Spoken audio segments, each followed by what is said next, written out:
أعوذ بالله من الشيطان الرجيم بسم الله الرحمن الرحيم اليوم أكملت لكم دينكم وأتممت عليكم نعمتي ورضيت لكم الإسلام دينا صدق الله العظيم। আপনারা খুব চমৎকার সেমিনারের একটা টপিক নির্ধারণ করেছেন যে আধুনিক যুগে ইসলামিক লাইফস্টাইল। শুরুতে আমি ইসলামিক লাইফস্টাইল বলতে আসলে কি বোঝায় এই আইডিয়াটাকে কনসেপ্টটাকে ক্লিয়ার করে আমি আমার মূল আলোচনায় যাব ইনশাআল্লাহ বিইذنিল্লাহ। খুব সহজে যদি বলি, ইসলামিক লাইফস্টাইল হচ্ছে যে লাইফস্টাইল কোরআন সুন্নাহ থেকে উৎসারিত এবং যে লাইফস্টাইল হচ্ছে এন্ডোর্সড বাই ইসলাম, যে লাইফস্টাইল আমাদের প্রিয় নবী মুহাম্মদ রাসূলুল্লাহ সাল্লাল্লাহু আলাইহি ওয়া আলিহি ওয়াসাল্লাম তিনি নিজে লিড করে দেখিয়েছেন আমাদেরকে, এটাই হচ্ছে ইসলামিক লাইফস্টাইল।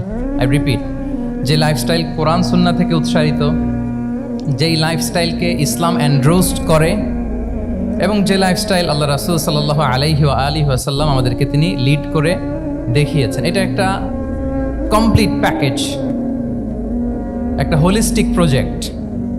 এখানে কাটছাট করার সুযোগ নেই, মানে পিক অ্যান্ড চুজ করার সুযোগ নেই। আমার পুরো জীবনটাকেই ইসলামে অনুশাসন দিয়ে যদি আমরা পরিচালিত করি, ইসলামের ছাঁচে যদি সাজাই, সেটা হবে ইসলামিক লাইফস্টাইল। এখানে পিক অ্যান্ড চুজের কোনো সুযোগ নাই। মানে মুসলিম হইলে পার্ট টাইম মুসলিম হওয়া যায় না, ফুল টাইম মুসলিম হইতে হয়। মানে জীবনের প্রতিটা অঙ্গনে ইসলামকে আমাদের প্র্যাকটিস করতে হবে, কারণ আমরা জানি ইসলাম মানে হচ্ছে complete submission to the order of আল্লাহ, টু দ্য উইশ অফ আল্লাহ।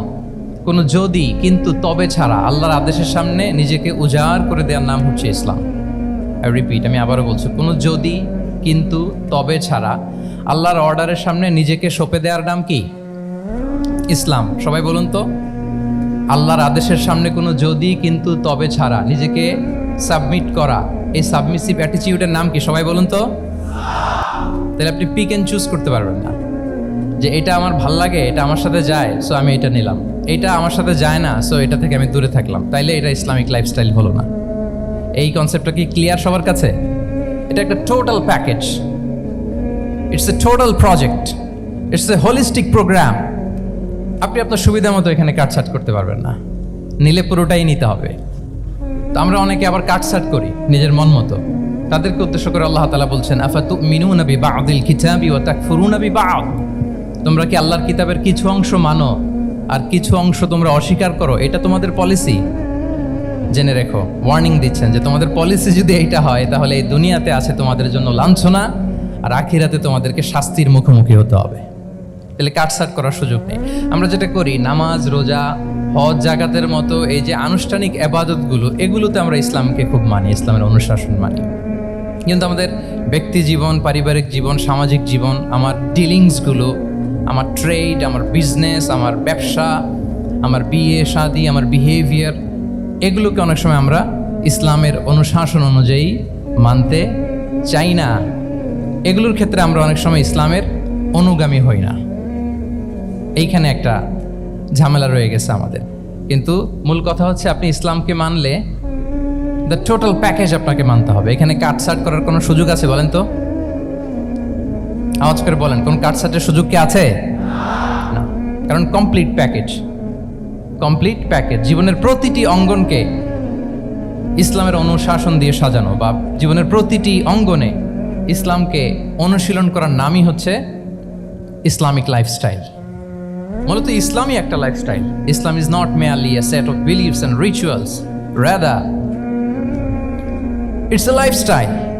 ইসলাম নিজেই একটা lifestyle that emphasizes justice, spirituality, integrity and modesty. আপনি যদি নিতে চান, আপনাকে পুরোটাই নিতে হবে, তাহলে কাটছাট করার সুযোগ নেই। এটা হচ্ছে প্রথম, the first and foremost reminder tonight, যে ইসলাম একটা টোটাল প্যাকেজ, একটা কমপ্লিট প্রোগ্রাম, একটা হোলিস্টিক প্রোগ্রাম।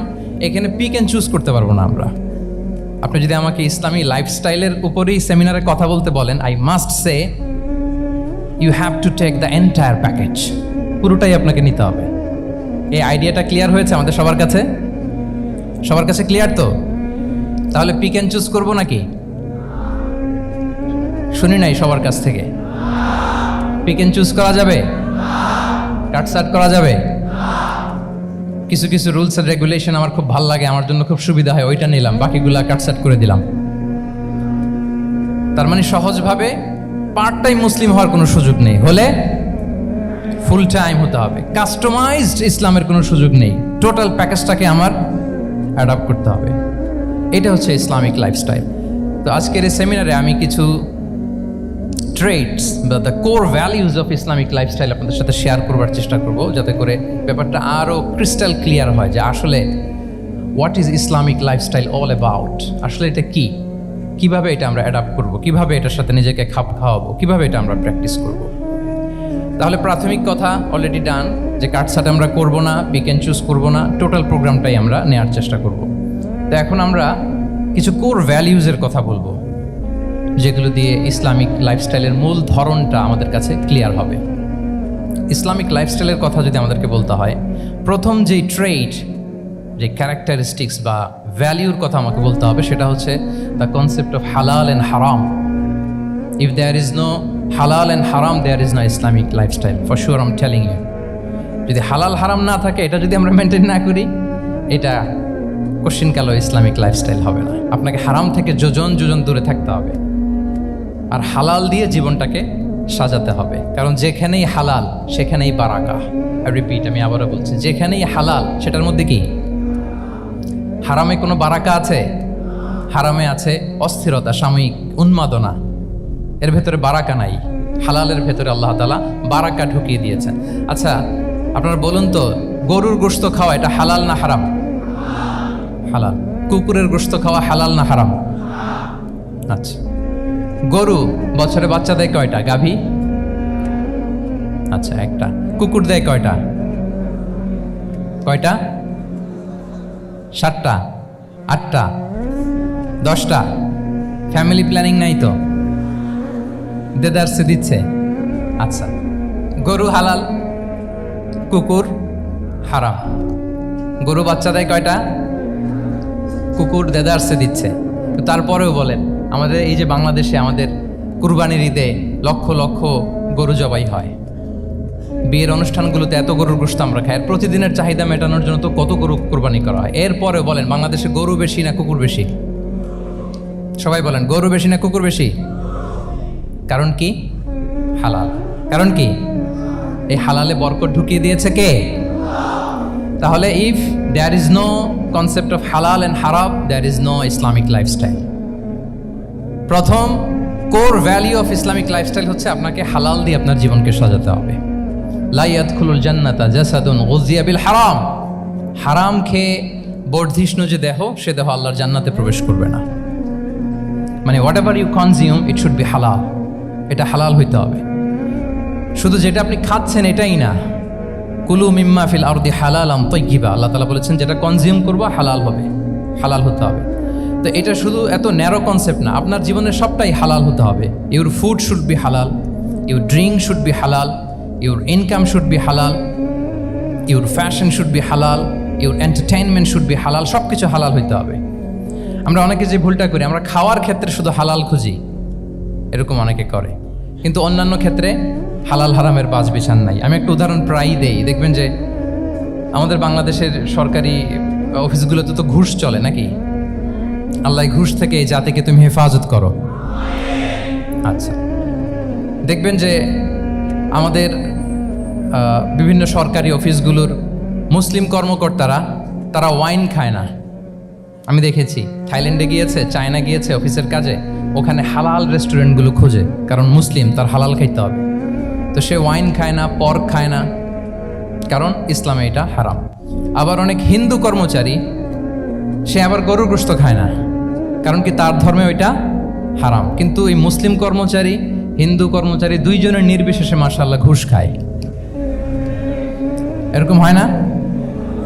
দেখেন, মুসলিম ওয়াইন খায় না, পর্ক খায় না, তার ধর্মে হারাম। আমার হিন্দু ভাই গরুর গোশত খায় না, এটা তার ধর্মে হারাম, কিন্তু ঘুষ আবার দুই ধর্মে হালাল নাকি? হ্যাঁ, হালাল না। তার মানে ওই যে pick and choose, you got the point, right? Pick and choose করেছে যে আমার ধর্মের এই এই নিয়ম আমি মানবো, কারণ এটা আমার জন্য খুব ফ্লেক্সিবল, এটা খুব ভালো লাগে। কিন্তু যেটা কঠিন হয়ে যাচ্ছে, যেটা তার বিরুদ্ধে দাঁড়াচ্ছে, ওইটা সে মানে না। তাহলে পিক অ্যান্ড চুজ করার কোনো সুযোগ, আমরা আমাদের গোটা জীবনকে হালাল দিয়ে সাজাইতে হবে। তাহলে your lifestyle will be Islamic lifestyle. এই কথাটা কি বুঝতে পেরেছেন? তাহলে your food should be halal, your drink should be halal, your fashion should be halal, your income should be halal, your entertainment should be halal, even your relationship should be halal. ব্যাপার কি এটার এত আওয়াজ বেড়ে গেল?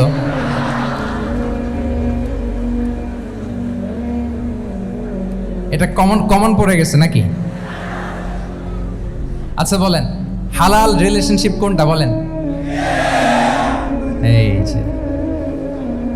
এই তো আসল জায়গায় হাত দিছি বোধহয়। আমাদের শিক্ষার্থী বন্ধুদের মধ্যে বিবাহিত আছি আমরা? হ্যাঁ, কারা কারা আছে দেখি তো। মাশাআল্লাহ মাশাআল্লাহ, ঠিক আছে ঠিক আছে। আমাদের বোনরা উপরে আছেন, মাশাআল্লাহ, অনেকে হাত তুলেছেন, আলহামদুলিল্লাহ। এই তো আমাদের যারা হাত তুলছেন তাদের জন্য একটা তাকবীর দেই আমরা, আল্লাহু আকবার। এই যে আপনারাই বলেছেন, আমার কোনো লিগ্যাল অপিনিয়ন দেওয়ার প্রয়োজন হচ্ছে না যে হালাল রিলেশনশিপ হচ্ছে বিয়ে। তাহলে বিয়ের বাইরে যদি আমার কোনো রিলেশনশিপ থাকে, হালাল না হারাম? ফতোয়া দিচ্ছে কে? আমি? আপনারাই দিচ্ছেন। বলেন, বিবাহ পরবর্তী কোনো যদি এক্সট্রা ম্যারিটাল রিলেশনশিপ থাকে, এটা ইসলামে হালাল না হারাম? তাইলে pre marriage relationship, after marriage relationship, এটা শরীয়তে হারাম। তো এই হারাম যদি আমি এই হারামের সাথে যদি নিজেকে জুড়ে দেই, তাহলে আমার লাইফস্টাইল এটা ইসলামিক লাইফস্টাইল হতে পারে না।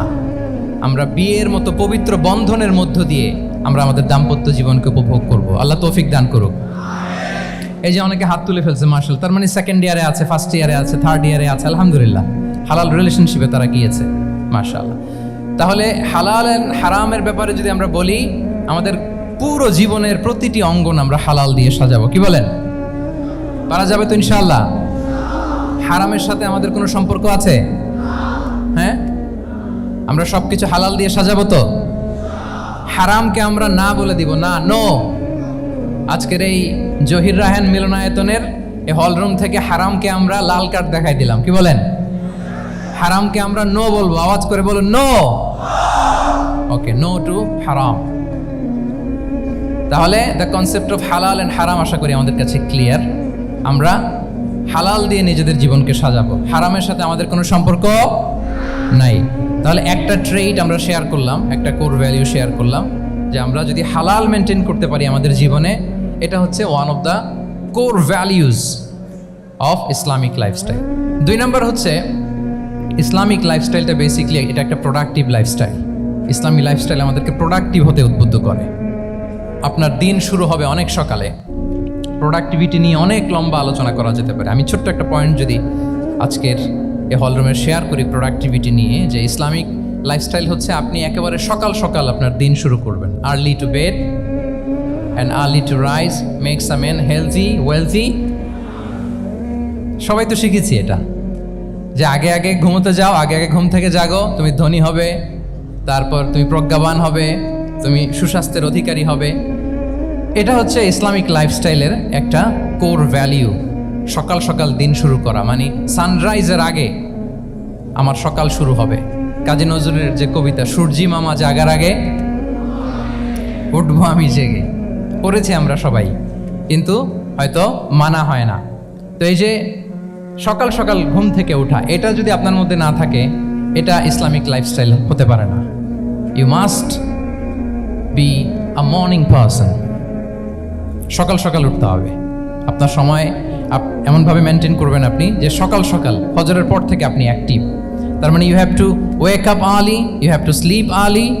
একজন মর্নিং পারসন যদি না হন, এটা ইসলামিক লাইফস্টাইল হবে না।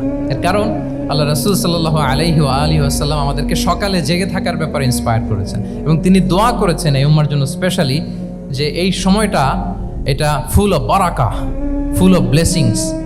তিনি দোয়া করেছেন, আল্লাহুম্মা বারিক লি উম্মতি ফি বুকুরিহা।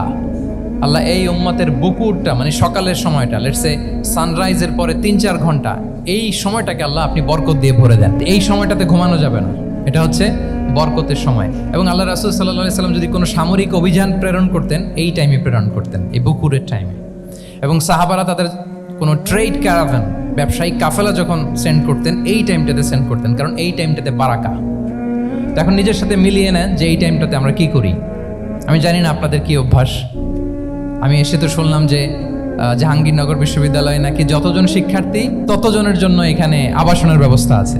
বাংলাদেশের কোনো ইউনিভার্সিটিতে নাকি এটা নাই। আলহামদুলিল্লাহ, অসাধারণ প্রিভিলেজ, এখানে অনেক সুন্দর সুযোগ। তো এখন বলেন আপনাদের সকালের রুটিন কি বলেন? ঘুমিয়ে থাকেন না জেগে থাকেন?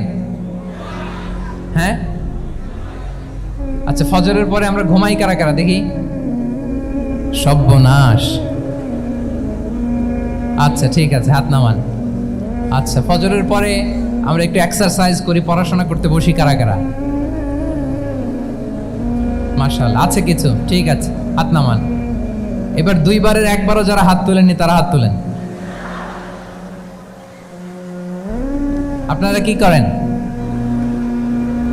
এইটা এইটা হ্যাঁ, ডিভাইস। তো সম্মানিত সুধী মণ্ডলী, আল্লাহুম্মা বারিক লি উম্মতি ফি বুকুরিহা। আপনারা আমাকে এনেছেন ইসলামিক লাইফস্টাইল নিয়ে বলতে, তো আমাকে বলতেই হবে ফজরের পরে ঘুমানো চলবে। প্রথমে আমরা হারামকে না বলে দিলাম, এবার আমরা না করে দিব কোনটাকে? হ্যাঁ, ফজরের পরে আজকে থেকে কোনো ঘুম চলবে। আমি এখানে জবরদস্তি করব না, শুধু আপনাদের সামনে আমি প্রেজেন্ট করছি। যদি সেমিনারের যে টপিক নিয়ে আপনারা শুনতে এসেছেন এটা যদি আপনি অ্যাডাপ্ট করতে চান, অনুশীলন করতে চান, হ্যাঁ, ফজরের পরে আজকে থেকে কোনো ঘুম চলবে। এই সময়টাতে অনেক বারাকা আছে। তো কি করতে হবে? এটার জন্য আগে আগে ঘুমোতে হবে। কি বলেন? অনেকে ফজরের এই বরকতময় সময়টা তারা ঘুমাতে ঘুমাতে মিস করে। এর কারণ দেরিতে ঘুমোতে যাওয়া। আগে আগে ঘুমানোর অভ্যাস করতে হবে। কিন্তু আগে তো ঘুম আসে না, তাই না? এই যে ডিভাইস আমাদেরকে ঘুমাতে দেয় না, আমাদের শান্তির ঘুম কেড়ে নিছে এই ডিভাইস। এই ডিভাইস অ্যাডিকশন, স্ক্রিন আসক্তি, এই স্ক্রিন আসক্তি আমাদের শান্তির ঘুমকে কি করেছে? কেড়ে নিয়েছে। আল্লাহ তাআলা রাতকে বানিয়েছেন ঘুমের জন্য। ওয়াজআলনাল লাইলা লিবাসা। লিবাস মানে আবরণ। আমি রাতকে বানিয়েছি পোশাকের মতো আবরণ করে, যে আবরণ রাত্রিবেলা নিঝুম নিঝুম নিস্তব্ধ অন্ধকার দিয়ে ছেয়ে দেয়। ফলে মেলাটিন নামে একটা হরমোন নিঃসরিত হয়, আমাদের ঘুম ঘুম ভাব আসে। ঘুমের জন্য আল্লাহ তৈরি করেছেন রাতকে। এরপরে আল্লাহ তাআলা বললেন ওয়াজআলনান নাহারা মাআশা। আর দিনকে বানিয়েছি আমি প্রাণ চঞ্চল করে, দিনে আমরা কাজ করব। তাহলে রাতে আগে আগে ঘুম, আর দিনের বেলা আল্লাহ তাআলা আমাদেরকে কাজ করার জন্য সৃষ্টি করেছেন। কিন্তু এই সাইকেলটাকে আমরা ঘোরাই ফেলছি। রাতে যত দেরি করে আপনি ঘুমাবেন, সকালে ঠিক তত দেরি করে আমাকে উঠতে হয়। ঠিক কিনা বলেন?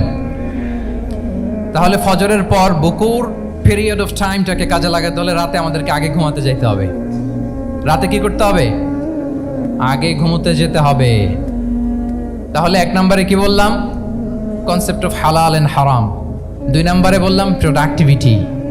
ইসলামিক লাইফস্টাইল হচ্ছে একটা প্রোডাক্টিভ লাইফস্টাইল। এটা মেনটেন করতে হলে প্রোডাক্টিভিটির অনেক কথা। একটা কথা হচ্ছে সকাল সকাল আপনার দিন শুরু করুন। কি পাওয়া যাবে তো ইনশাআল্লাহ? সবাই একসাথে পড়ে ইনশাআল্লাহ। এই যে আমাদের দেরি করে রাতে ঘুম আসে, স্ক্রিন আসক্তি, এই ডিভাইস আমাদের আরামের ঘুম কেড়ে নিছে কেন জানেন? এর কারণ হচ্ছে আল্লাহর দেয়া যে ফিতরাত, এই ফিতরাতকে আমরা উল্টে দিয়েছি। ফিতরাত শব্দটার সাথে আপনাদের পরিচয় আছে? হ্যাঁ, the innate characteristics of a human being. একটা মানুষের যে ক্যারেক্টারিস্টিক্স, যে ইননেট স্বভাব দিয়ে আল্লাহ তাআলা তৈরি করেছেন, নেচার, এটাকে আরবিতে বলে ফিতরাত। এই ফিতরাতের বিরুদ্ধে কিছু করা যাবে না। ইসলামিক লাইফস্টাইল হচ্ছে ফিতরা বেসড লাইফস্টাইল। ফিতরাতাল্লাহিল্লাতী ফাতারান নাসা আলাইহা লা তাবদীলা লিখালকিল্লাহ। আল্লাহর প্রকৃতির অনুসরণ করো, যে প্রকৃতি দিয়ে তিনি মানুষকে সৃষ্টি করেছেন। আর আল্লাহর সৃষ্টি কাঠামোর মধ্যে কোনো পরিবর্তন, কোনো বিকৃতি নেই। সুবহানাল্লাহি বিহামদি। তা আমরা এই ফিতরাতকে চেঞ্জ করে দেওয়ার কারণে এই ঝামেলা। আমরা সবাই এই ফিতরাতের উপর জন্মেছি। কুল্লু মাউলুদিন ইউলাদু আলাল ফিতরা ফাআবাওয়াহু ইউহাউবিদানি আও ইউনাসসিরানি আও ইউমাজ্জিসানি। প্রতিটি নিউ বর্ন বেবি তারা ফিতরাতের উপর জন্মায়, মানে নবজাতক সন্তান ইসলামের উপর জন্মায়। কিন্তু বাবা মা তাকে হয় ইহুদি বানায়, নাসারা বানায় বা অগ্নি উপাসক বানায়। তাহলে এই যে ফিতরাত, আল্লাহর দেয়া ফিতরাতকে যখন আমরা চেঞ্জ করেছি, আমাদের জীবন থেকে বারাকা উঠে গিয়েছে। ফিতরাতকে যদি আরো সহজ করে আমি আপনাদেরকে বুঝাই, তাহলে ফিতরাত হচ্ছে যা কিছু স্বাভাবিক, যা কিছু কল্যাণকর, যা কিছু ভালো, তাই ফিতরাত। আই রিপিট, সুপ্রিয় শিক্ষার্থী বন্ধুরা, ফিতরাত হচ্ছে যা কিছু স্বাভাবিক, যা কিছু ভালো, যা কিছু কল্যাণকর, তাই কি? তাই ফিতরাত। এই যে এখন আরবি কোন মাস চলছে বলেন তো? রজব। এই রজব মাসের ২৬ তারিখ দিবাগত রাত্রে আল্লাহ রাসূল সাল্লাল্লাহু আলাইহি ওয়াসাল্লাম ঊর্ধ্ব জগতের একটা ভিজিটে গিয়েছিলেন। আমরা জানি না সবাই? হ্যাঁ, ইসরা মেরাজের কথা আমরা জানি। সো এই মেরাজ রজনীতে আল্লাহ রাসূল সাল্লাল্লাহু আলাইহি ওয়া আলিহি ওয়াসাল্লাম ফিতরাত মানে what is the essence of ফিতরা এটা বোঝানোর জন্য হাদিসটা আমি শেয়ার করছি। মেরাজে যখন গেলেন, জিবরিল আলাইহিস সালাম ওনাকে দুইটা পেয়ালা দিলেন। তিনি বললেন উচিতু বি ইনাআইন, আমাকে দুটি পেয়ালা দেয়া হলো, ফি আহাদিহিমা লাবান ওয়া ফিল আখারি খামর, এক পেয়ালায় ছিল দুধ, আরেক পেয়ালায় ছিল মদ। ফা আখাযতুল লাবান ওয়া শারিবতু, যখন দুইটা অপশন দেয়া হলো, দুইটা পেয়ালা, আমি দুধের পেয়ালাটা নিলাম এবং সেটা পান করলাম। তখন জিবরিল আলাইহিস সালাম বললেন আসাবতাল ফিতরা, মানে you are guided to the ফিতরা, আপনি সঠিকটাই নিয়েছেন, যেটা ফিতরা, যেটা নেওয়া উচিত আপনি ওইটাই নিয়েছেন। তাহলে এখন আরো সহজ হবে, যদি দুইটা পেয়ালা দেয়া হয়, একটা মদের পেয়ালা আর একটা দুধের পেয়ালা, তো আমরা নিব কোনটা বলেন? হ্যাঁ, তাইলেই ফিতরা হবে। তাহলে কি হবে? তাহলে যেটা স্বাভাবিক, যেটা কল্যাণকর, যেটা আমাদের জন্য ভালো, সেটা হচ্ছে ফিতরাত। তাহলে মদের পেয়ালা, দুধের পেয়ালা, কোনটা নিব? সবাই নিব তো নাকি? আমাদের রুচির যে দুর্ভিক্ষ চলতেছে, অনেকে মদের পেয়ালাই নিয়ে নিবে, কি বলেন? আচ্ছা না একদল, তারা কি করে? ওইটা চুজ করে ফেলবে। এবার বলেন আমরা কোন পেয়ালা নিব, মদের না দুধের? আমাদের ঐতিহ্য, আমাদের রুচি, আমাদের মূল্যবোধকে ধ্বংসের যত আয়োজন দরকার সব সেটআপ চারদিকে আছে। আল্লাহর ফিতরাতকে ধ্বংস করে দেওয়ার শয়তানি সব আয়োজন আমাদের চারিদিকে। বাট আপনাকে রাইট থিংটা চুজ করতে হবে। তাহলে রাসূল সাল্লাল্লাহু আলাইহি ওয়াসাল্লামকে দুধ দেয়া হলো, মদ দেয়া হলো, তিনি নিলেন দুধের পেয়ালা। তাহলে এটা হচ্ছে ফিতরাত। এটা কি? ফিতরাত। এভাবে সব কিছু চেঞ্জ করে দেয়া হয়েছে, সব কিছু, আমাদের লাইফস্টাইল চেঞ্জ করে দেয়া হয়েছে, আমাদের ফুড হ্যাবিট চেঞ্জ করে দেওয়া হয়েছে, আমাদের খাদ্যাভ্যাসের মধ্যে পরিবর্তন। দেখবেন যে এখন আমরা যা খাই, আগে কিন্তু এটা খাইতাম না। এখন আমরা প্রসেসড ফুড খাই, হ্যাঁ, ফাস্ট ফুড খাই, জেনেটিক্যালি মডিফাইড যে ফুডগুলো আমরা খাই, এরপরে ল্যাব মিট, কত যে ভয়ঙ্কর। আপনারা জেনে থাকবার কথা যে ল্যাবে তৈরি মাংস দেখেছেন নাকি আপনারা?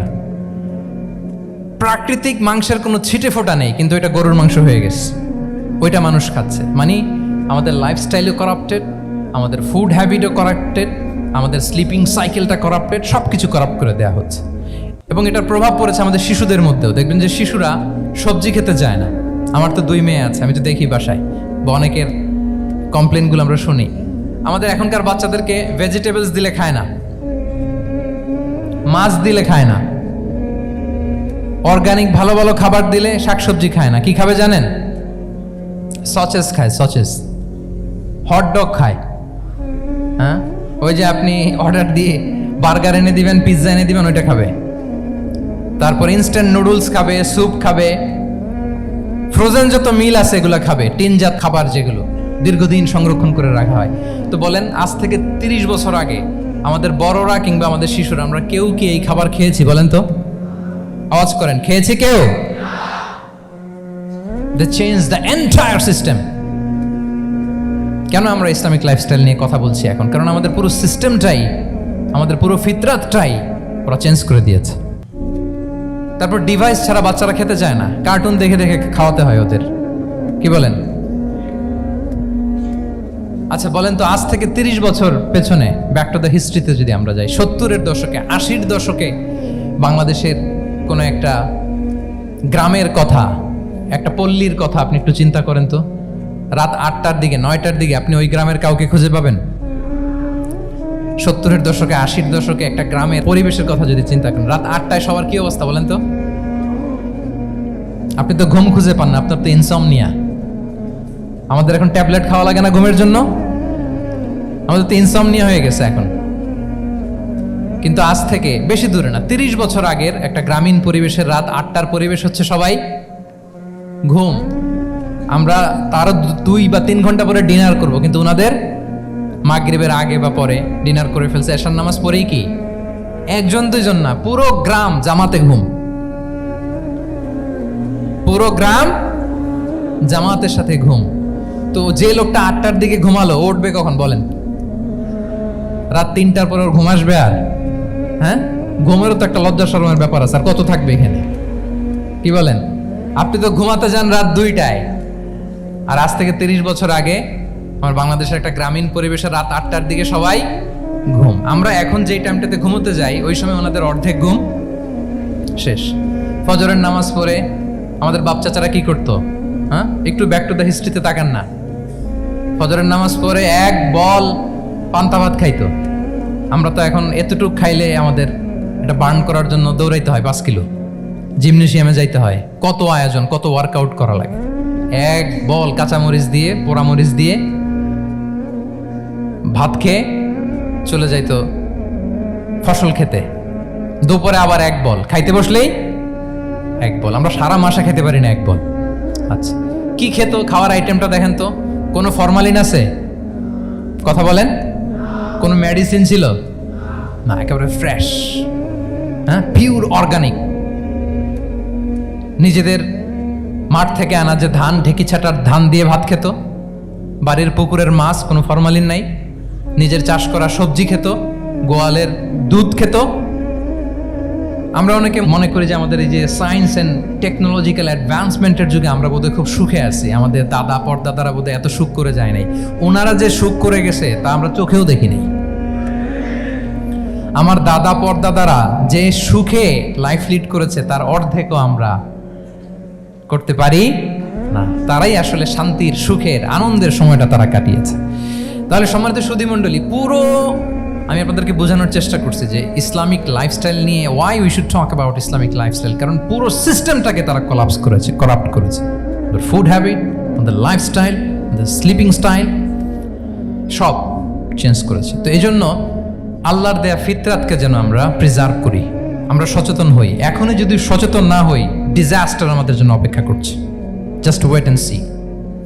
তাহলে ইসলামিক লাইফস্টাইল হচ্ছে একটা ফিতরা বেসড লাইফস্টাইল। এই ফিতরাকে আমাদেরকে প্রিজার্ভ করতে হবে। তাহলে 3টা পয়েন্ট বলে ফেলছি অলরেডি, যদি আপনাদের মনে থাকে। প্রথমে কি বলেছিলাম?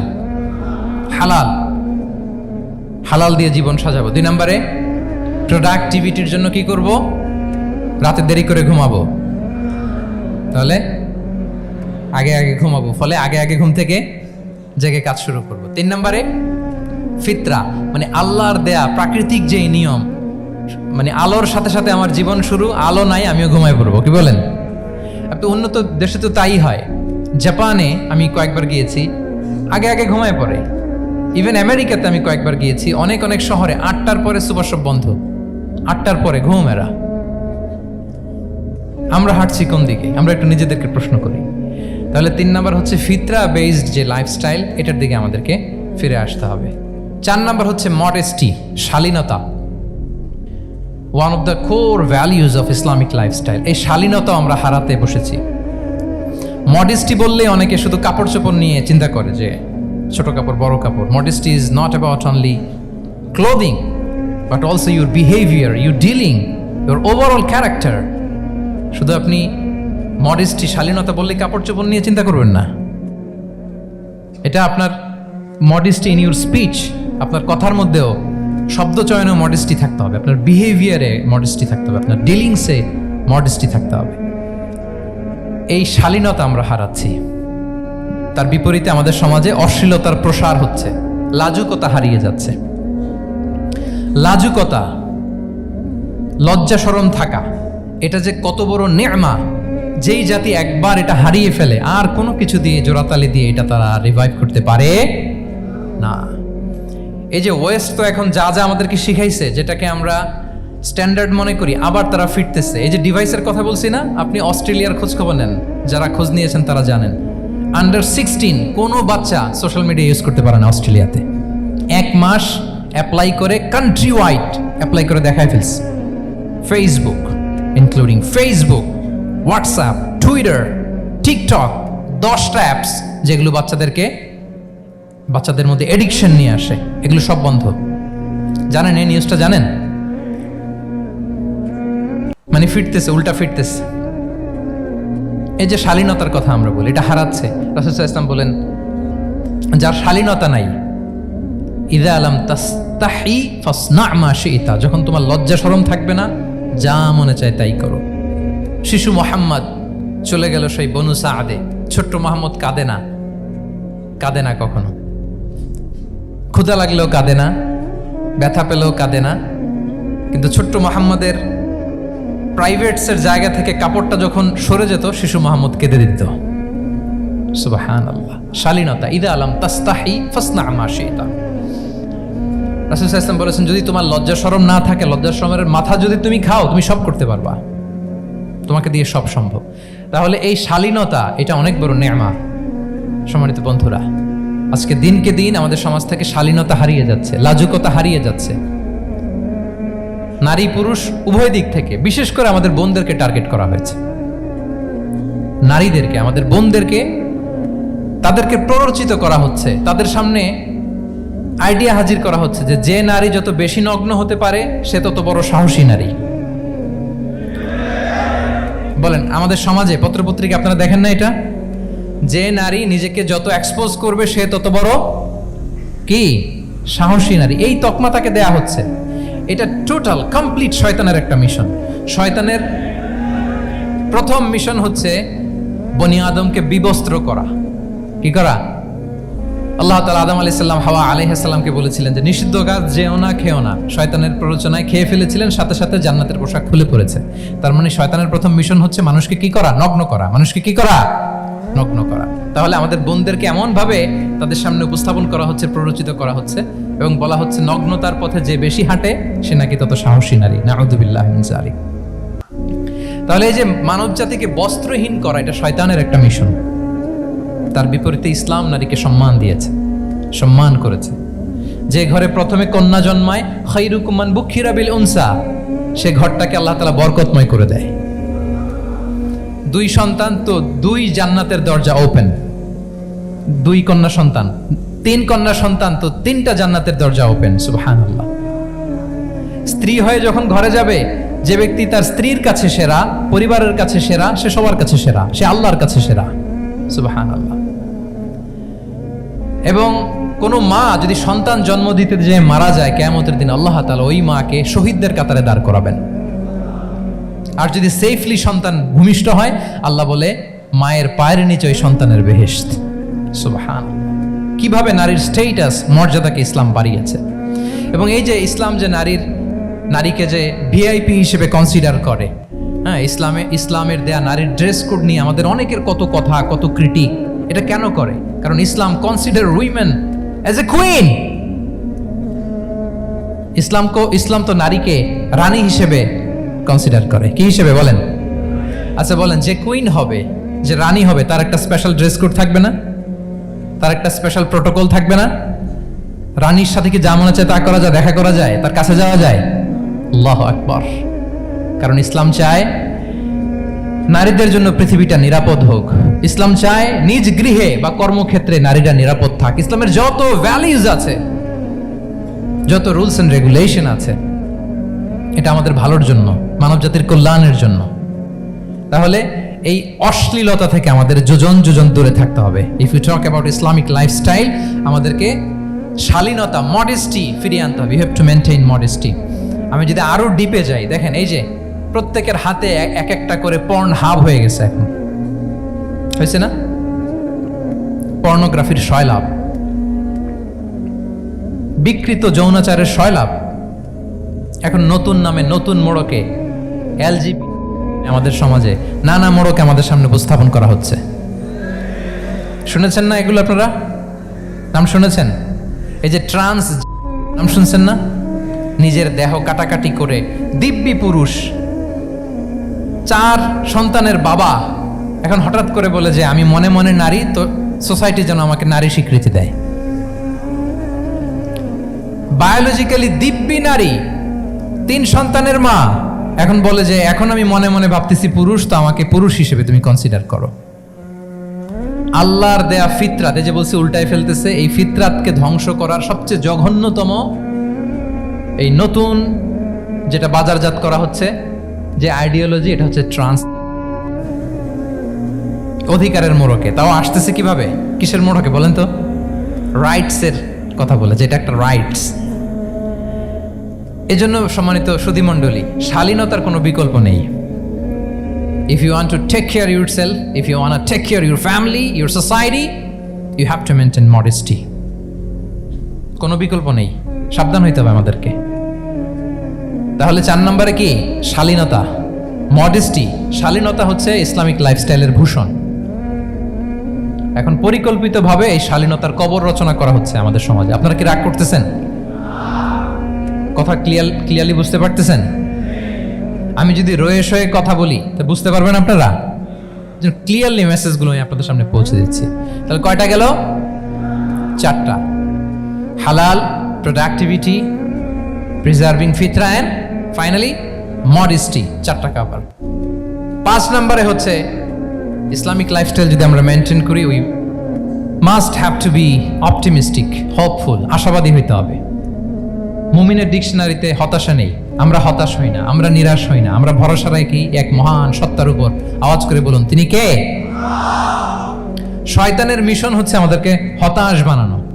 আমি স্টেজে ওঠার আগে সম্মানিত স্যার বলতেছিলেন যে আপনি একটু আশাবাদী করবেন আমাদের নারী শিক্ষার্থীদের ব্যাপারে, আমাদের ছেলে শিক্ষার্থীদের কয়েকটা ইস্যু স্যার বললেন যে কিছু ফ্রাস্ট্রেশন তাদের মধ্যে কাজ করে। আজকে আপনাদের ডিকশনারি থেকে ফ্রাস্ট্রেশনকে একেবারে অমিট করে দিয়ে যাব।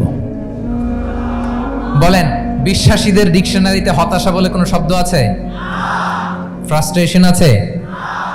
কারণ শয়তানের মিশন হচ্ছে আমাদেরকে হতাশ বানানো। কি বানানো? শয়তান আমাদেরকে আশাবাদী করতে চায় না, সে চায় আমরা যেন হতাশ হই। আমি ভুল করেছি, পাপ করেছি, অন্যায় করেছি, তো শয়তান সেই পাপের সাগরে আমাকে হাবুডুবু খাওয়াতে চায়। বলে, আরে অনেক ভুল হয়ে গেছে, অনেক দূর তুই চলে এসেছিস, আর আল্লাহ তোকে ক্ষমা করবে না, থাক এখানেই থাক, করতে থাক। এরকম শয়তান টেম্পটেশন দেয়, প্রভোকেশন করে। কিন্তু শয়তান জানে না যে আল্লাহর রহমতের দরিয়া কত বড়। শয়তানের মিশন হচ্ছে আমাদেরকে হতাশ বানানো, আর আল্লাহর বাণী আমাদের হৃদয়ে আশা জাগায়, আশাবাদী করে তোলে। আল্লাহর এই কিতাবের, কোরআনের প্রতিটি আয়াতে পরতে পরতে পাবেন আপনি মোটিভেশন, ইন্সপিরেশন। আল্লাহু আকবার। লা তাহজান ইন্নাল্লাহা মা'ানা। মনকে তুমি বুঝিয়ে বলো আল্লাহ আছেন আমার সাথে। জাহাঙ্গীরনগর বিশ্ববিদ্যালয়ের আমার সুপ্রিয় শিক্ষার্থী বন্ধুরা, এই বাক্যটি নিজের জীবনের জন্য, নিজের জীবনের সাথে সেট করে নেন। মনকে তুমি বুঝিয়ে বলো আল্লাহ আছেন আমার সাথে। বিপদে আপদে, আমাদের লাইফে আপস এন্ড ডাউনস থাকে, সব মুহূর্তে আমরা এই কথাটা খেয়াল করব যে কেউ যদি আমাকে হেল্প করার জন্য নাও থাকে, এক মহান সত্তা আছে। তিনি কে? আল্লাহ রাসূল সাল্লাল্লাহু আলাইহি ওয়াসাল্লাম, আবু বকর রাদিয়াল্লাহু তাআলা আনহু গারে সাউরে হিজরতের রাতে লুকিয়ে আছেন। কুরাইশরা খুঁজতেছে, আবু বকর রাদিয়াল্লাহু তাআলা আনহু তটস্থ, না জানি ধরা পড়ে যায়। তিনি বলছেন, কুরাইশরা আমাদের এত পাশ দিয়ে যাচ্ছে, একটু মাথা নিচু করলে দেখে ফেলবে আমাদের। রাসূল সাল্লাল্লাহু আলাইহি ওয়াসাল্লাম বললেন যে ভয় পেও না। আবু বকর, তুমি কি ভেবেছো আমরা এখানে গুহাতে 2 জন? না না, এই গুহায় আমরা 2 জন নই, আমাদের সাথে একজন মহান সত্তা আছে। তিনি কে? আমরা 3 জন এখানে। লা তাহজান ইন্নাল্লাহা মা'ানা। ভয় পেও না, হতাশ হয়ো না, নিশ্চয় আল্লাহ আমাদের সাথে আছেন। আল্লাহ তাআলা সরাসরি কথাটাকে কোরআনে কোট করেছেন যে লা তাহজান ইন্নাল্লাহা মা'ানা। তাহলে সুপ্রিয় বন্ধুরা, এই বাক্যটা আমাদের খেয়াল রাখতে হবে যাদের মধ্যে ফ্রাস্ট্রেশন কাজ করে, যে মনকে তুমি বুঝিয়ে বলো কে আছেন আমার সাথে? আল্লাহ আছেন আমার সাথে। এরকম কোরআনের পরতে পরতে অনেক আয়াত পাবেন। লা তাইয়াসু মির রাউহিল্লাহ ইন্নাহু লা ইয়াইয়াসু মির রাউহিল্লাহি ইল্লাল কওমুল কাফিরুন। আল্লাহর রহম থেকে নিরাশ হয়ো না। কাফিররা ছাড়া কেউ আল্লাহর রহম থেকে নিরাশ হয়? আমি আপনি আমাদের জীবনে কত ভুল করেছি, কত অন্যায় করেছি, কতটাই বা পাপ করেছি। মনে রাখবেন, আমাদের পাপ যত বড় হোক, আল্লাহর রহমতের দরিয়া তার চাইতেও বড়। ইন্না মা'আল উসরি ইউসরা ফাইন্না মা'আল উসরি ইউসরা, and verily with every hardship there is an ease. প্রত্যেক কষ্টের পরেই থাকে স্বস্তি। এই বাক্যগুলো কি আপনাকে মোটিভেশন দেয় না? এই কথাগুলো কি আপনাকে চাঙ্গা করে না? আপনার জীবনে ইন্সপিরেশন হয়ে আসে না এই কথাগুলো?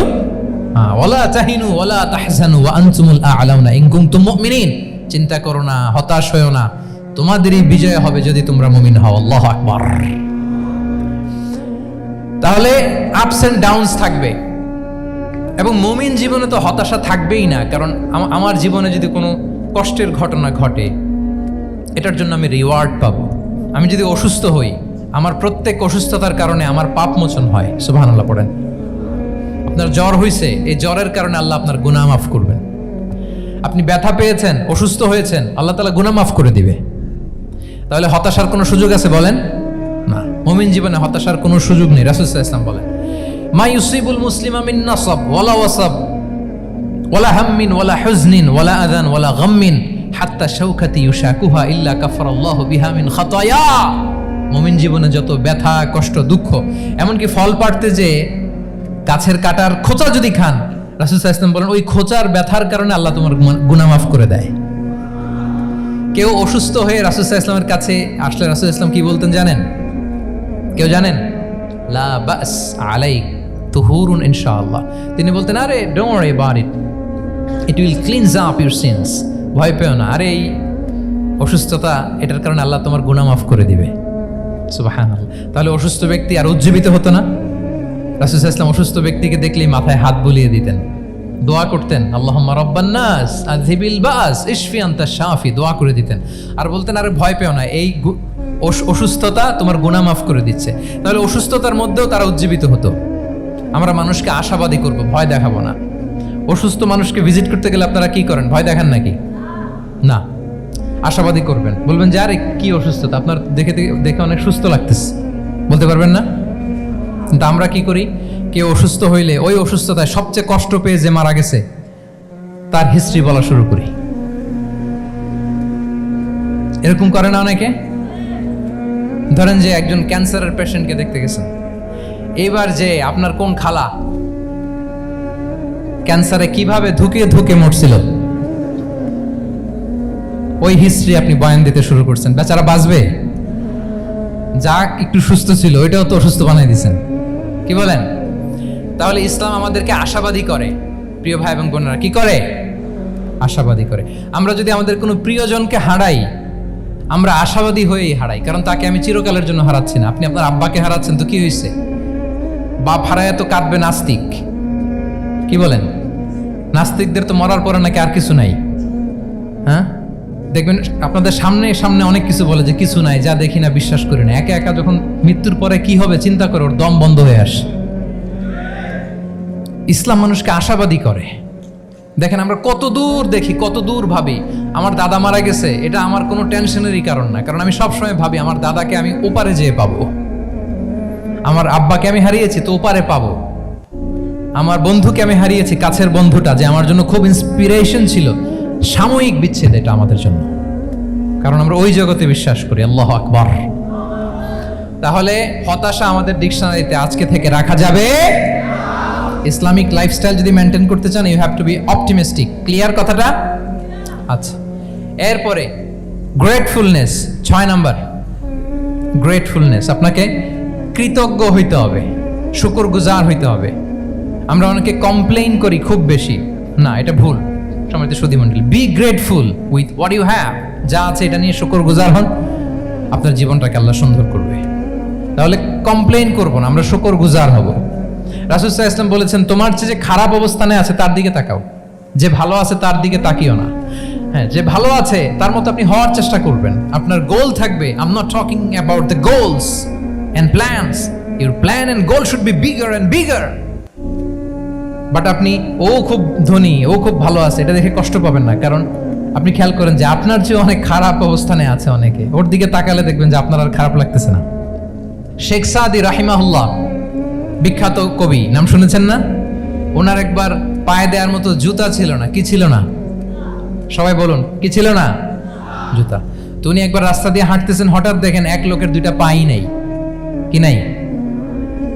শুকরগুজার হলেন, চিৎকার করে বললেন আলহামদুলিল্লাহ, যে আল্লাহ অনেক ভালো আছি, আমার জুতা নাই এজন্য মন খারাপ, ওর তো পাই নাই। হ্যাঁ, এজন্য বেঁচে যে আছি এজন্যই আলহামদুলিল্লাহ। লা ইন শাকারতুম লা আযীদান্নাকুম ওয়া লা ইন কাফারতুম ইন্না আযাবি লাশাদীদ। আল্লাহ বলেন, যদি শুকরিয়া করো, শুকরগুজার হও, আমি আল্লাহ নিয়ামত বাড়িয়ে দেব। যদি নাশুকরি করো, জেনে রাখো আমার শাস্তি কঠিন। তাহলে বেঁচে যে আছি এজন্যই কি পড়া উচিত? জাহাঙ্গীরনগর বিশ্ববিদ্যালয়, আওয়াজ করেন, বেঁচে যে আছি এজন্য কি পড়বো? আপনি যে অবস্থানে থেকে খুশি না, ভাল লাগে না আপনার, যে হায় রে আমি তো লুজার, আমার কিচ্ছু নাই, আপনার এই অবস্থানে পৌঁছাটা অনেকের জন্য স্বপ্ন। মানে যেটা পেয়ে আপনি হ্যাপি না, অতটুকু হইতে পারাটা অনেকের কি স্বপ্ন। আপনাকে যদি জিজ্ঞেস করি ভাই কি চান, কি লাগবে বলেন, কি চান, তা আপনি বলবেন যে শেখ আমি ধনী হইতে চাই, আমার একটা ব্রাইট ক্যারিয়ার চাই, আমি টাকা চাই, আমি খ্যাতি চাই, আমি ক্ষমতা চাই, এটা চাই। কত যে চাওয়ার ফিরিস্তি আমাদের। আপনি একটু একটা ক্যান্সার হসপিটালে জানতো, ক্যান্সারের 3rd স্টেজে চলে আসছে, ধুকে ধুকে লাস্ট স্টেজে চলে আসছে। আপনার তো অনেক কিছু চাই, আপনি ওকে একটু জিজ্ঞেস করেন যে ভাই আপনি কি চান। ও টাকা চায় না? ক্যান্সারের রোগী টাকা চাবে, খ্যাতি চাবে, ব্রাইট ক্যারিয়ার চায়। সে কি চায় বলেন তো একটু? সে একটু বাঁচতে চায়। যে ভাই তুমি কি চাও, বলবে আমি কিছু চাই না, একটু বাঁচতে চাই। বার্ন ইউনিটে যদি কখনো যাওয়ার সুযোগ হয়, দেখবেন যে চিৎকার করে তারা, এত কষ্ট, এই দহনের কারণে এত কষ্ট, তারা চিৎকার করতে থাকে হসপিটালকে কাঁপিয়ে। আপনি ওকে একটু জিজ্ঞেস করুন ভাই কি চাও, বলেন তোর চাওয়াটা কি? ও শুধু বাঁচতে চায়, কিন্তু ওই বেঁচে থাকা নিয়ে তো আমাদের কোনো ফিলিংসই নাই। আমরা যে বেঁচে আছি এটা যে শুকরগুজার হওয়ার অনেক বড় একটা কারণ, আমরা এরকম করে ভাবিই না। এজন্য সুপ্রিয় সুধী মণ্ডলী, আমরা যে বেঁচে আছি এজন্য আলহামদুলিল্লাহ। শুধু বেঁচে থাকার কারণে আমরা কি পড়বো?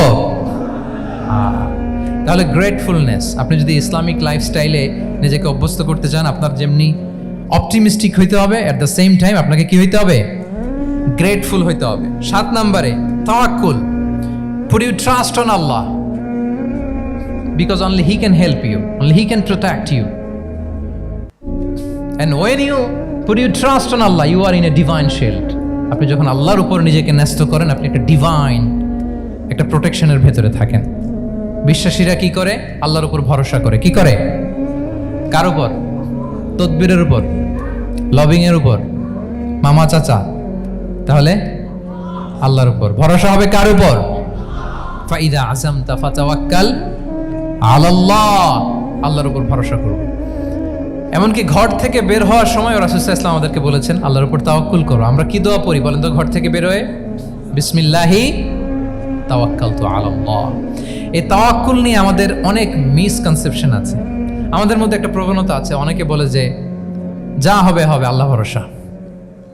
বলে যে যা হবে হবে, কি ভরসা? কথা বলতে হবে তো আমার সাথে।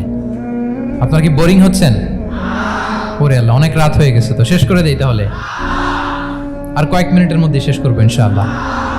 তাহলে অনেকের মধ্যে একটা প্রবণতা আছে, তারা বলে যে যা হয়েছে হয়েছে, কি ভরসা? যা করে আল্লাহ, আল্লাহ ভরসা। এটা it's not the concept of তাওয়াক্কুল। এটা তাওয়াক্কুল নয়। ইসলামে তাওয়াক্কুল is always at the second step. The first step is your effort. প্রথমে আপনি চেষ্টা করবেন, এরপরে আপনি আল্লাহর উপর তাওয়াক্কুল করুন। কিছু না করে যদি বলেন আমি আল্লাহ ভরসা, এটা আল্লাহ ভরসা হয়েছে? এটা আপনার মন গড়া একটা কথা হয়েছে, কিন্তু এটা তাওয়াক্কুল হয়? আমাদের অনেকে অলসতা, অকর্মণ্যতা, অপারগতা, হীনমন্যতা এগুলোর তাওয়াক্কুল বানায় ফেলাইছে। হাত গুটায় বসে থাকবে, কাজ করবে না, অলস, আর বলে কি আল্লাহ ভরসা। রিজিকের মালিক আল্লাহ, কিছু করবে না আর বলে আল্লাহ ভরসা। প্রিয় ভাইরা, রাসূল সাল্লাল্লাহু আলাইহি ওয়াসাল্লাম তিনি অলসতা, অকর্মণ্যতা, হীনমন্যতা, কাপুরুষতা, ভীরুতা এগুলো থেকে আল্লাহর কাছে পানাহ চেয়েছেন। নিজের সাধ্যের সবটুকুন তিনি করেছেন, তারপরে আল্লাহ ভরসা করেছেন।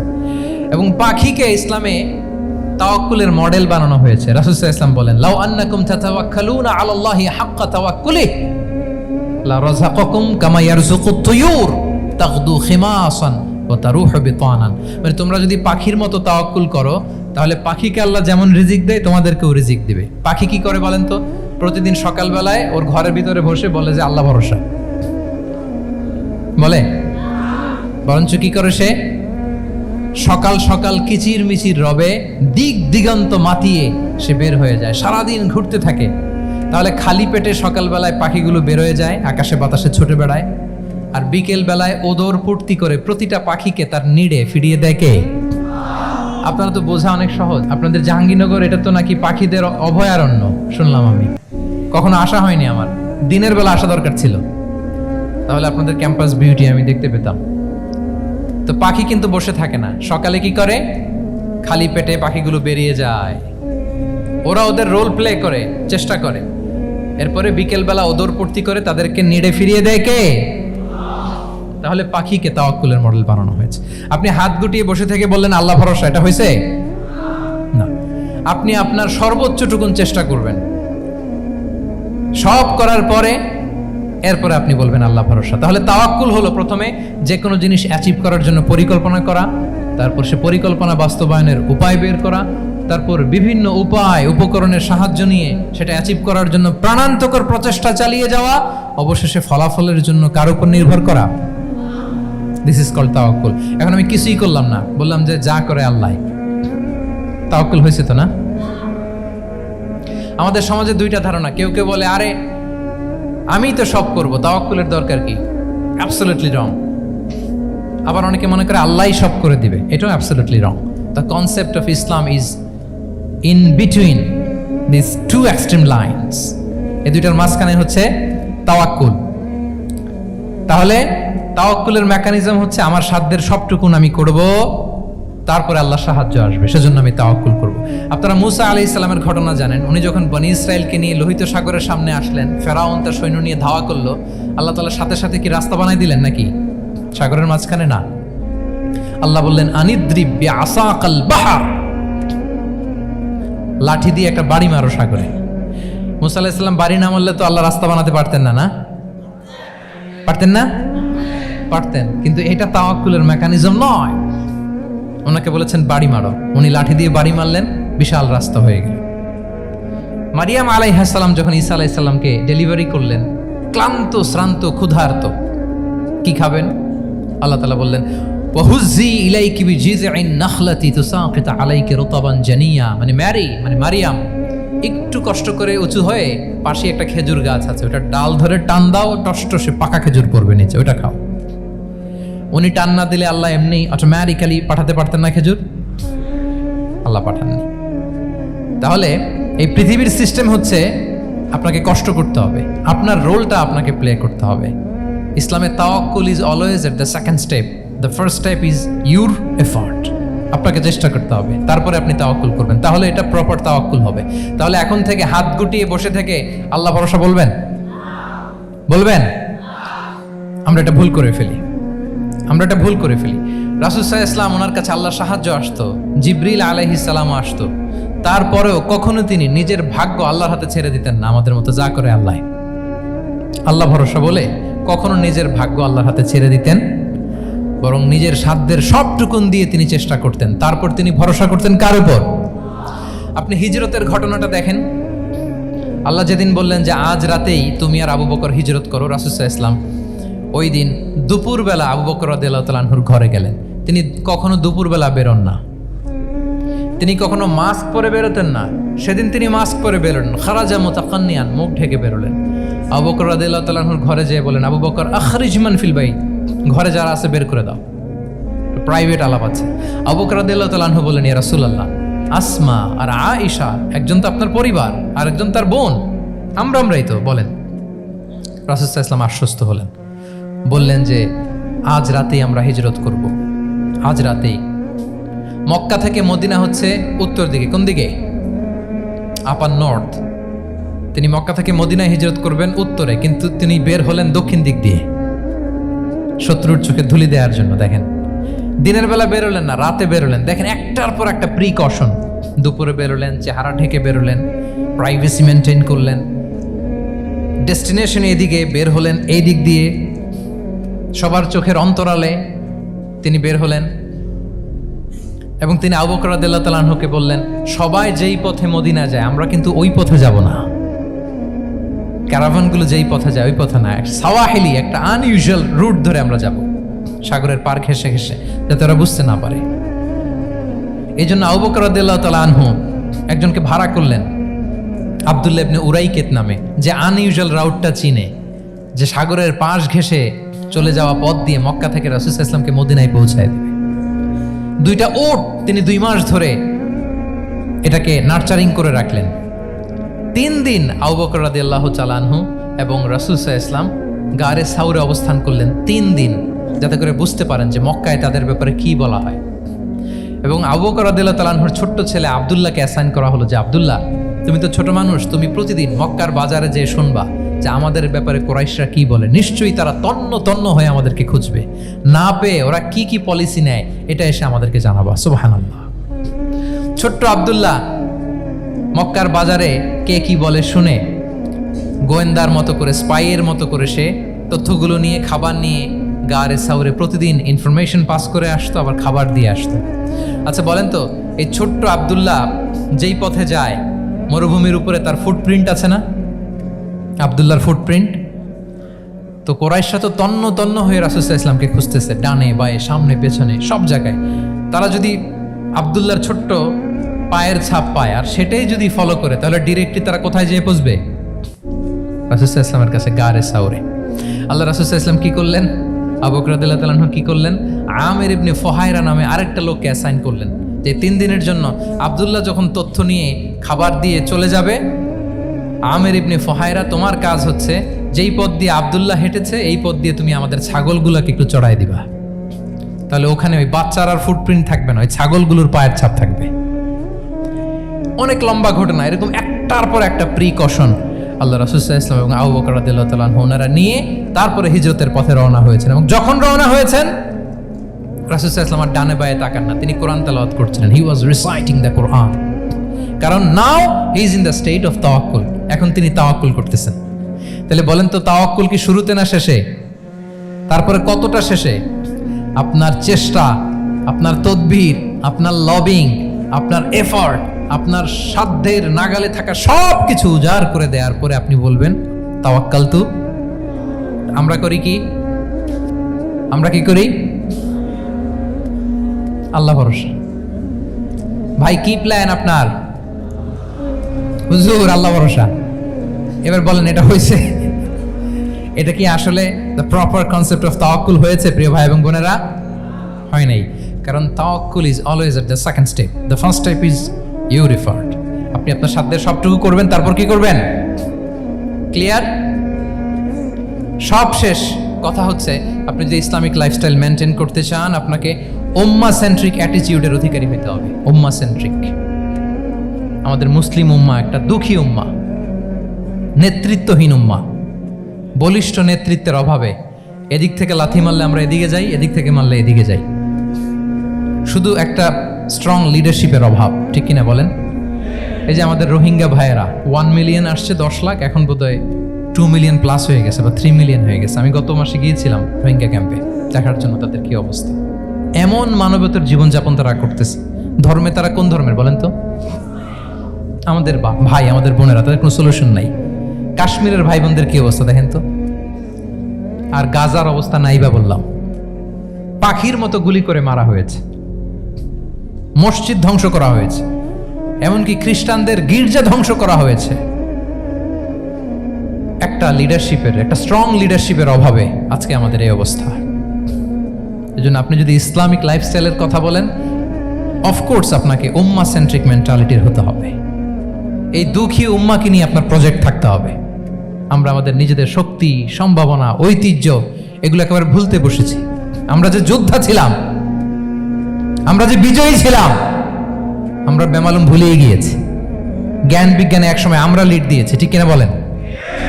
আমাদের জাবির ইবনে হাইয়ান ছিল, আমাদের আল বিরুনি ছিল, আমাদের আল ইদ্রিসি ছিল, আমাদের আল ফারাবি ছিল। এই নলেজ এখন ওয়েস্টে ট্রান্সফার হয়েছে, সেই নলেজ আবার ট্রান্সফার হয়ে আমাদের করতলগত একদিন হবে ইনশাআল্লাহ। তো এই প্রজেক্ট তো আমাদের নাই। একদিন যে আমাদের হাতে আসবে, হুজুর আল্লাহ ভরসা নাকি? শুধু আল্লাহ ভরসা বলে বসে থাকলে হবে? সেলফ সেন্টার্ড হওয়া যাবে না, উম্মাহ সেন্ট্রিক আমাদেরকে হইতে হবে। উম্মার জন্য আপনার হৃদয়ে একটা দরদ থাকতে হবে। অন্যের জন্য কাজ করার একটা মেন্টালিটি আমাদের গ্রো করতে হবে। যারা অন্যের জন্য করে তারা জানে যে এটাতে কি সুখ, কি মজা। আপনি অন্যকে দান করে দেখেন, একটা সুখানুভূতি আপনার মধ্যে কাজ করবে। এবং রাসূল সাল্লাল্লাহু আলাইহি ওয়াসাল্লাম বলেন, আল্লাহু ফি আউনিল আবদি মা দামাল আবদু ফি আউনি আখিহি। আল্লাহ তাআলা ততক্ষণ পর্যন্ত বান্দার সাহায্যে থাকে, ওই বান্দার, যতক্ষণ পর্যন্ত এই বান্দা তার ভাইয়ের সাহায্যে থাকে। এজন্য আমাদের প্রতিটি কাজে, পদক্ষেপে আমাদের নির্যাতিত ভাইয়েরা যেন তারা আমাদের চিন্তায় থাকে। তারা যেন আমাদের দোয়ায় থাকে, আমাদের সহযোগিতায় থাকে, এবং উম্মার জাগরণে যেন নিবেদিত হয় আমাদের সকল এফোর্ট, সকল প্রজেক্ট, সকল প্রচেষ্টা। কি পারা যাবে কিনা বলেন? উম্মার জন্য এরকম স্যাক্রিফাইসিং মেন্টালিটি আমাদের থাকার দরকার আছে না নাই বলেন? তাহলে উম্মা সেন্ট্রিক মেন্টালিটি আমাদের করতে হবে সম্মানিত সুধী মণ্ডলী। তাহলে ইসলামিক লাইফস্টাইল নিয়ে যদি আমরা কথা বলি, আমাদের উম্মা সেন্ট্রিক হওয়ার কোনো বিকল্প নাই। আমি যদি পুরো আলোচনার সামারি করি তাহলে বলতে হবে, শুরুতে আমি যেটা বলেছিলাম যে এখানে পিক অ্যান্ড চুজ করে ইসলামিক লাইফস্টাইল অ্যাডাপ্ট করার আমাদের কোনো সুযোগ মনে আছে? যেই কথা দিয়ে শুরু করেছিলাম, পিক অ্যান্ড চুজ করা যাবে মন মতো না, পুরোটাই মানতে হবে। এবং মোস্ট লাইকলি 8টা core values of Islamic lifestyle আমি আপনাদের সাথে শেয়ার করেছি। একটু যদি রিকল করি, 1 নম্বরে কি বলেছিলাম বলেন তো? হালাল মেনটেন করতে হবে, হারামের সাথে আমাদের কোনো সম্পর্ক। 2 নম্বরে প্রোডাক্টিভিটি। 3 নম্বরে ফিতরা বেসড লাইফস্টাইল হতে হবে। 4 নম্বরে মডেস্টি। 5 নম্বরে হতাশ হওয়া যাবে না, মনকে তুমি বুঝিয়ে বলো আল্লাহ আছেন আমার সাথে, অপটিমিজম। তারপরে আল্লাহর উপর ভরসা করা, গ্রেটফুলনেস। 7 নম্বরে কোনো কিছু না করে, হ্যাঁ, সব কিছু করার পরে, মাশাআল্লাহ, অ্যাবসলিউটলি রাইট আনসার। সব কিছু আমার সাধ্যের সবটুকুন করার পরে কি করব? কার উপর তাওয়াক্কুল করব, এবং আমরা উম্মাহ সেন্ট্রিক চিন্তা লালন করব, উম্মাহ কেন্দ্রিক। পারা যাবে তো? এই কোর ভ্যালিউজগুলো যদি আপনি মেনটেন করেন, this would be the Islamic lifestyle. সম্মানিত সুধী, ইসলাম আমাদেরকে যে লাইফস্টাইল প্রেসক্রাইব করেছে, সেই প্রেসক্রাইব লাইফস্টাইলই আমাদেরকে সাবস্ক্রাইব করতে হবে। এর বাইরে মুসলিমের কোনো লাইফস্টাইল থাকতে পারে? এর বাইরে অন্য কোনো লাইফস্টাইল আল্লাহর কাছে গ্রহণযোগ্য হতে পারে? আল্লাহ তাআলা আমাদের সবাইকে কথাগুলো বোঝার ও আমল করার তৌফিক দান করুন। সম্মানিত সুধী মণ্ডলী, আমি আবারও পাঠশালাকে শুকরিয়া জানাই, বিশ্ববিদ্যালয় কর্তৃপক্ষকে শুকরিয়া জানাই, এবং দীর্ঘ 1 ঘন্টারও বেশি সময় ধরে আপনারা যারা এই লম্বা আধুনিক যুগে ইসলামিক লাইফস্টাইল শিরোনামের এই সেমিনারে অংশগ্রহণ করলেন, আপনাদের সবাইকে আবারও প্রাণ ঢালার শুভেচ্ছা এবং অভিনন্দন জানিয়ে আমার আলোচনা এখানেই আমি শেষ করছি। হাদা মা ইনদি ওয়াল ইলমু ইনদাল্লাহি আলাইহি তাওয়াক্কালতু ওয়া ইলাইহি উনীব। ওয়াসসালামু আলাইকুম ওয়া রাহমাতুল্লাহি